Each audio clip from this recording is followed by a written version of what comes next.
Hello friends, स्वागत है आपका आपके अपने YouTube channel S Kumar gardening में। आज हम करेले की ग्राफ्टिंग की एक दूसरी विधि, जिसे टंग अप्रोच ग्राफ्टिंग या साइड क्लिप्ड ग्राफ्टिंग भी कहते हैं, उसके विषय में जानेंगे और उसको प्रायोगिक तौर पे करके देखेंगे।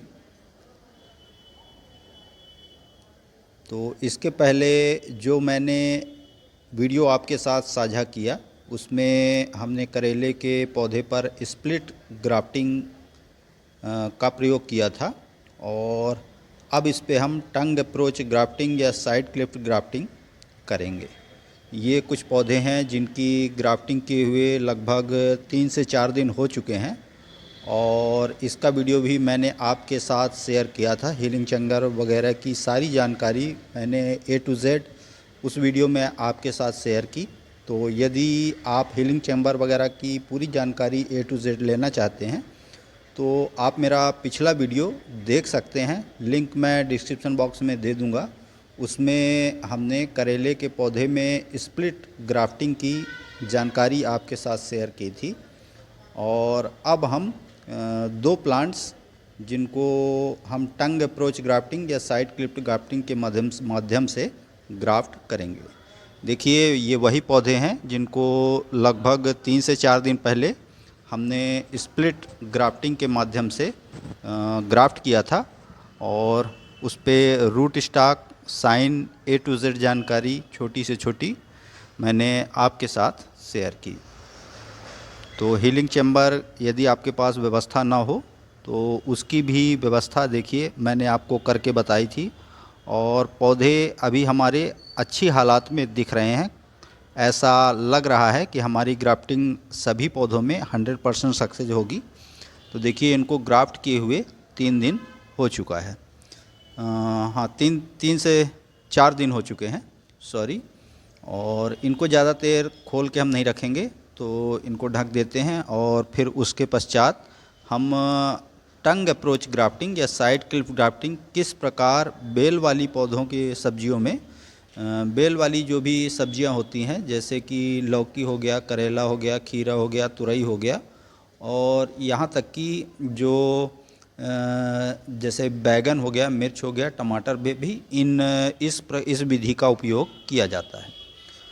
तो इसके लिए हमको कुछ ज़रूरी सामान की आवश्यकता होगी। देखिए, एक ग्राफ्टिंग क्लिप है, ये सिलिकॉन ग्राफ्टिंग क्लिप है जिसकी मदद से हम कट पॉइंट को जॉइंट करते हैं।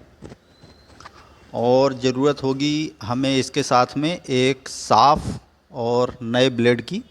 नया ब्लेड इसलिए कह रहा हूँ कि पुराना ब्लेड इस्तेमाल करेंगे यदि आप, तो उसमें फंगस वगैरह की प्रॉब्लम हो सकती है। तो देखिए, हर बार ग्राफ्टिंग में आप नए ब्लेड का उपयोग करें, उसको 2 टुकड़ों में तोड़ लें और उसकी सहायता से फिर आप अपनी जिन भी पौधों पे आप ग्राफ्टिंग करें उसको बिल्कुल नई ब्लेड यदि आप बार बार प्रयोग करेंगे तो उसमें ग्राफ्टिंग का सक्सेस रेट बहुत सही रहता है, इसलिए मैंने कहा।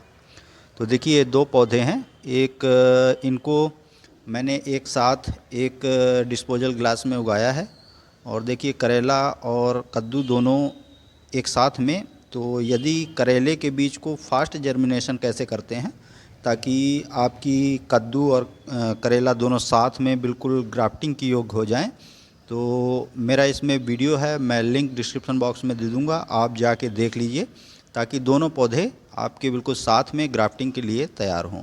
क्योंकि करेले का बीज जो है वो जर्मिनेशन के लिए कम से कम 17 से 18 दिन का समय लेता है, जबकि कद्दू का 4 से 5 दिन। तो दोनों बीज आपके बिल्कुल साथ में जर्मिनेट होंगे। इसका भी लिंक मैं डिस्क्रिप्शन बॉक्स में दे दूँगा, आप वहाँ जाके चेक कर सकते हैं, चाहे तो देख सकते हैं। तो देखिए, इस पर हम टंग अप्रोच ग्राफ्टिंग या साइड क्लिप्ड ग्राफ्टिंग आज हम करेंगे और जानेंगे कि बेल वाली सब्जियों में अभी हम कद्दू के पौधे पे करेले की ग्राफ्टिंग कर रहे हैं, तो उसको किस प्रकार किया जाता है। तो देखिए, सबसे पहले इसकी जो ट्रू लीव हैं उनको हम काट के अपने पौधे से अलग कर दें ताकि उस पर बढ़वार ना हो और जो भी पोषण हमारे पौधे को, जैसे हम करेला ग्राफ्ट कर रहे हैं, तो करेले के पौधे को मिले, ऐसा हम इसलिए करते हैं। और देखिए, इसके ग्रोथ वाले हिस्से को मैंने काट के अलग कर दिया है। ये जो कद्दू रूट स्टॉक के लिए मैंने प्रयोग किया है, रूट स्टॉक या साइन जो भी मैं प्रयोग करता हूँ, जैसे रूट स्टॉक बोलें तो जो जड़ वाला हिस्सा होता है, और साइन जो होता है वो बेल वाला हिस्सा होता है, जहाँ से हमें ग्रोथ और फ्लावरिंग और फ्रूटिंग आगे चल के मिलती है। तो देखिए रूट स्टॉक में जो हम कट लगाएंगे वो हम चित्रों के माध्यम से भी समझते जाएंगे। तो दोनों पौधे हमें बराबर नाप लेने हैं। तो रूट स्टॉक वह पौधा है जिसमें, जैसे यहाँ पे हम कद्दू का पौधा प्रयोग कर रहे हैं, जो जड़ वाला हिस्सा है वो रूट स्टॉक कहलाता है, और साइन वह हिस्सा होता है जिस पे हमें फ्रूटिंग लेनी है। तो रूट स्टॉक में जो हम कट लगाएंगे वो नीचे की ओर लगाएंगे। ये चीज़ आपको हमेशा ध्यान रखनी है। ऊपर की ओर यदि आप लगा देंगे कट तो वो गलत हो जाएगा। तो इसको लगभग 1/3 हिस्सा, एक हिस्सा छोड़ के 3 हिस्सा हमें लगभग कट करना है।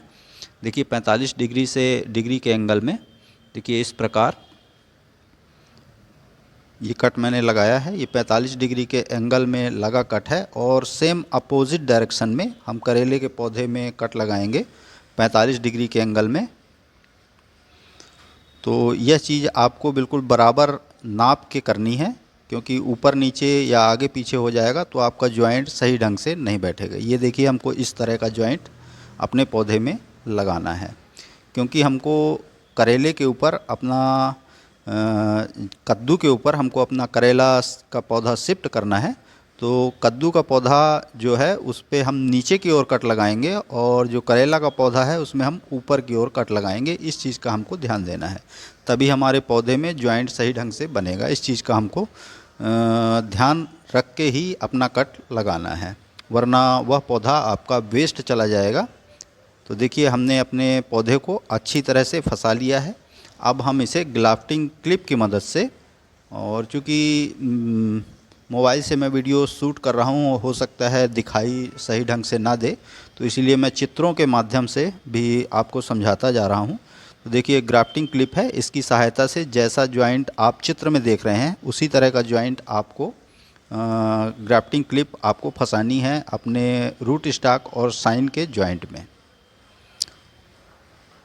और इतना करने के पश्चात फिर लास्ट में हमको जो रूट स्टॉक है उसका ऊपरी हिस्सा और साइन का निचला हिस्सा बाद में हम कट करेंगे। उसका भी जानकारी मैं अलग से शेयर करूंगा आपको, क्योंकि अभी हम इसे हीलिंग चैम्बर में 1 हफ्ते से 8 दिन के लिए रखेंगे, और उसके पश्चात जब इसे हार्डनिंग के लिए निकालेंगे तब फिर हम इसे नीचे का हिस्सा कैसे कट करना है उसको भी मैं आपके साथ शेयर करूँगा। तो देखिए ये मेरा हीलिंग चैम्बर है, और मेरे द्वारा 3 से 4 दिन पहले की गई जो भी ग्राफ्टिंग थी, जिसमें मैंने स्प्लिट ग्राफ्टिंग का प्रयोग किया था। अच्छे से पौधे स्वस्थ लग रहे हैं और लगता है कि इनका रिज़ल्ट 100% मिलेगा।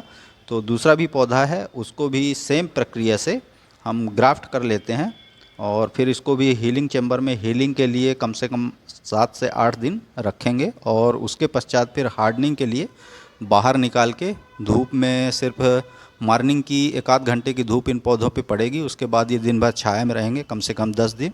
और जब हमारे पौधे अच्छे से स्टेबल हो जाएंगे, यानी कि अब वह खेत में लगने के लिए तैयार होंगे, तब फिर मैं इन्हें ज़मीन पे शिफ्ट करूँगा, और उसके आगे फिर हम फ्रूटिंग और फ्लावरिंग का भी अपडेट आपके साथ शेयर करेंगे। तो देखिए दोनों प्लांट्स हमारे हमने ग्राफ्ट कर लिए हैं, और अब इसको हम हीलिंग चैम्बर में रख देंगे। और इसके बाद मैं करेले के बाद खीरे की और लौकी की भी ग्राफ्टिंग करूंगा। यदि उसका भी अपडेट आपको देखना है तो आप चैनल को सब्सक्राइब कर लीजिए, ताकि आने वाले वीडियो का नोटिफिकेशन आपको मिलता रहे। तो लास्ट में हम रूट स्टॉक को ऊपरी हिस्सा और साइन का निचला हिस्सा काट देंगे। तो देखिए हमारा जॉइंट जो है वो इस तरह बन के आएगा, और फिर हमको अपने साइन से प्रोडक्शन लेना है, और रूट स्टॉक ज़मीन से संबंधित बीमारियों और पानी जैसे कि बाढ़ हो गया, सूखा हो गया, इससे ज़्यादा स्टेबलिश हमारा पौधा रहता है। ऐसा इसलिए हम ग्राफ्टिंग का प्रयोग अपने पौधों पे करते हैं। तो आशा करता हूँ करेले के पौधे का भाग 2 यानी टंग स्प्लिट ग्राफ्टिंग या साइड क्लिप ग्राफ्टिंग का यह अपडेट आपको पसंद आया होगा। पसंद आया तो लाइक करिए, कमेंट करिए, अपने गार्डनिंग लविंग दोस्तों के साथ शेयर करिए। चैनल पे यदि पहली बार आए हैं तो प्लीज़ चैनल को सब्सक्राइब जरूर करिए, बेल यानी घंटी के बटन को ऑल पे प्रेस करिए ताकि बागवानी व गार्डनिंग से रिलेटेड ऐसी ही रोचक व जानकारीप्रद वीडियो का नोटिफिकेशन आपको समय समय पर मिलता रहे। तो अभी के लिए फ़िलहाल इतना ही। वीडियो में अभी तक बने रहने के लिए धन्यवाद। Thank you.